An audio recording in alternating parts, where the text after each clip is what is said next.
Hello and welcome back to match 3. This is Old Man Poole. We won the dice roll. Happy about that. Pretty good hand. A little bit land heavy, but Shaper's Apprentice is one of our couple of 2-drops. Is great. We have a little bit of interaction, although we'd rather not use Depths of Desire on turn 3. We'd rather draw a 3-drop. But yeah, we'll keep this. We've been really fortunate with our 2-drops throughout this series. We are only playing a couple, and we've gotten them an awful lot. Well, opponent mulligans down to 6. And puts a card on top. I kind of want to say Zach S is a famous person. I'm gonna look it up. Okay, well the internet doesn't recognize him immediately. Maybe I've just played against him before or something. Okay, dive down. Not bad. Better than a land, certainly. Still looking for that sweet 3-drop, though.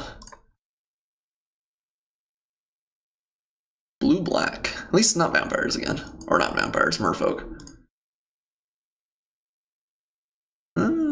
Don't like that. Well, I guess we'll pass. I'm not going to use Depths of Desire just to get the castaways out of the way. Opponent, no plays. Alright, well, we've got the one with Wind Jade Guardian. What can go wrong? We'll play this guy. We're going to put the counter on the Jade Guardian. Especially having drawn the one with the wind. And also it's very possible he's holding Vanquish the Weak up here. In which case we don't really want to toss on the Apprentice and have get shot down. But yeah, it's very possible we'll just kill our opponent with one with the wind. God, this... I don't know. Okay, Perilous Journey. Also good we didn't throw the counter there, but a little bit less good than Vanquish the Weak here. Opponent does get to scry, goes bottom and top. So he's got a good draw here. Lurking Chupacabra. Okay. Interesting. That's not what I would have expected as your, like, go-to crazy good play. Alright, well. Go, Jade Guardian. Should we just go for it? Probably. Well, we have a 7/7 flyer on turn 5. Turns out that's pretty good. Well, 7/7 hexproof flyer. You're dead in 2 turns. I guess if he's got River's Rebuke, we get super blown out. Outside of that, I can't think of much.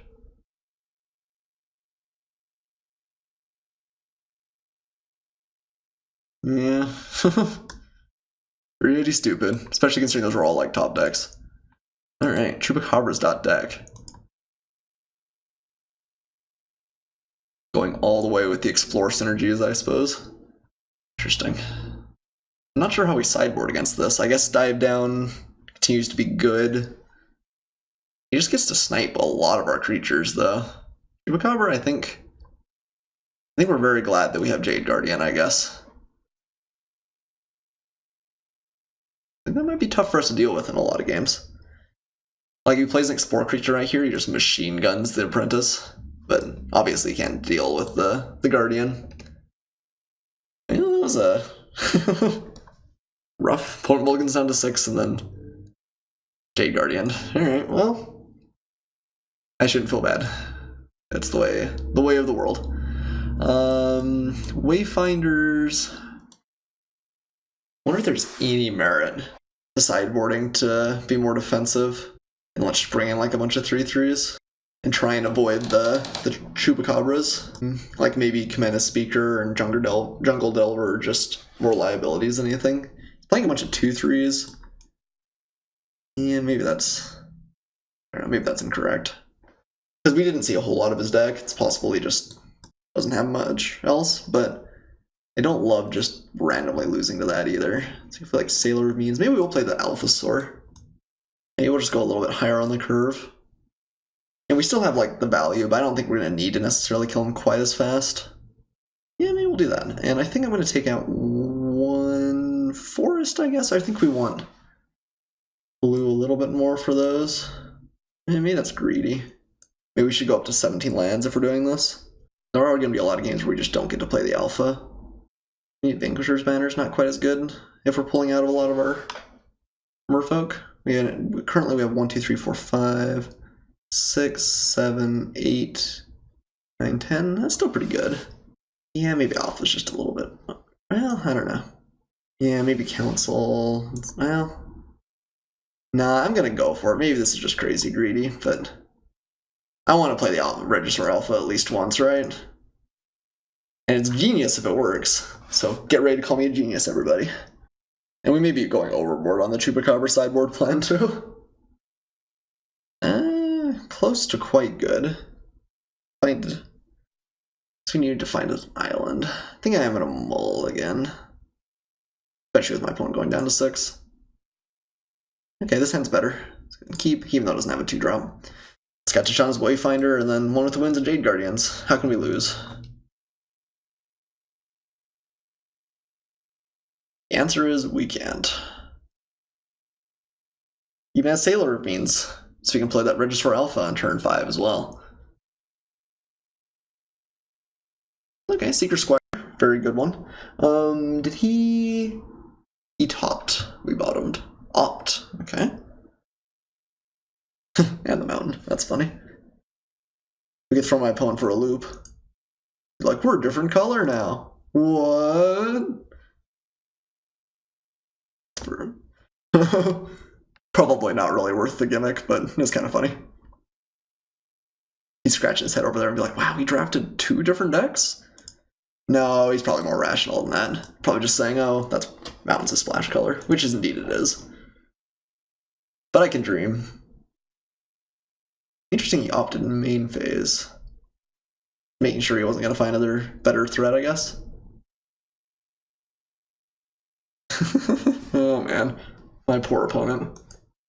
Playing him to play the Sailor means it blocks better, more consistently than the Tishana's Wayfinder, and we already have our land that we need. Wayfinders would have been like a fine play there, but if it misses, it's pretty bad, because then it can't interact with the Seeker Squire, and it just trades for the Hoarder. Whereas the Sailor Means does a pretty good job of shoring us up. I think I'm just gonna block if he goes for it. It's like Skullduggery or something, I don't think I really care. Okay. Just wanted to see if we'd let it through, I guess. That's the beauty of cards like Sailor Means, though. I don't care if it dies. Its job is to block. Alright. Your favorite stupid opening. Man, I feel a little bit guilty, I'm not gonna lie. But you got it, you go for it, right? You got it, you go for it. It's just, I don't know. Not necessarily the magic that I really appreciate. Super uninteractive. Opponent just cannot interact with it. I guess I said that twice. But like, I don't know. 9 times out of 10 when you play this, your opponent's just like, oh, I have to race, and if I can't race, I lose. Cancel? Okay. Well, you bought yourself some time.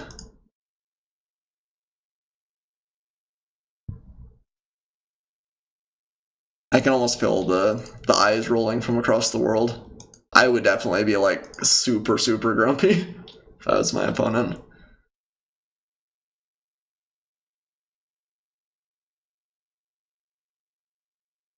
Okay. Or perhaps correctly identifying that he probably just needs to race. He might have the Skullduggery. Nope.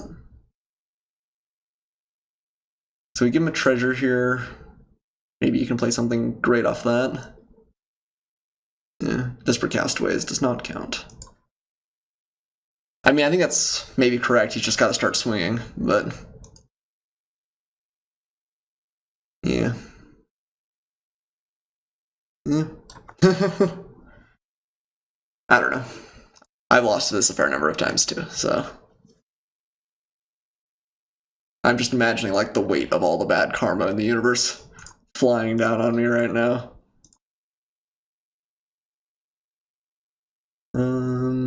Sure. I think I'm okay with that, actually. I have 2 depths of desire. We have a pretty strong board state. Even if he finds a good like flying blocker, we can bounce it, and then next turn we can bounce it again.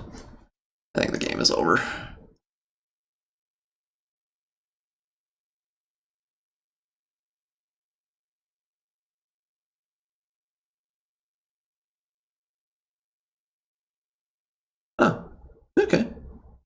Oh, that's true. It's not land permanent.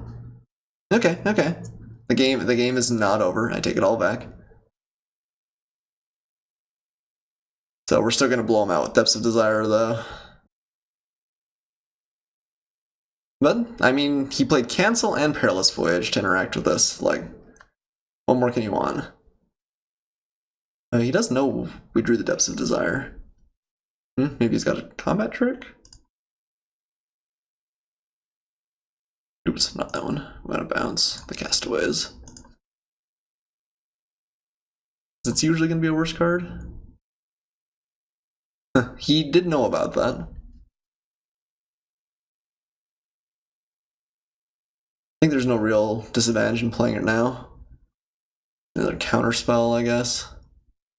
That's Dismissal. Yep, we can't do anything about that.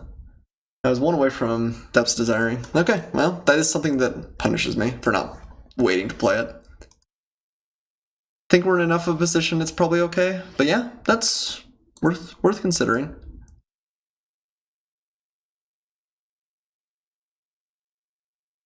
My opponent's still just kind of in a rough spot. We'll just swing with everything here.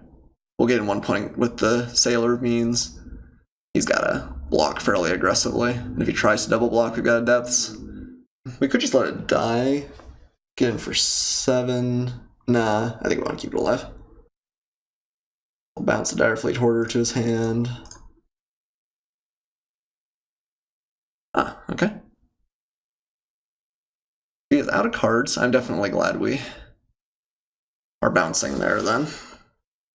I don't think there's any disadvantage in playing our lands. If we find our Shapers. I guess that's true. He could stop like a great big threat here and stop the offensive, but Siren Storm Tamer is good. Not good enough. He just pitched it. Perhaps unsurprisingly. Well, there it is. You don't even have to use any treasure. Look at this value. Yeah, pretty disgusting.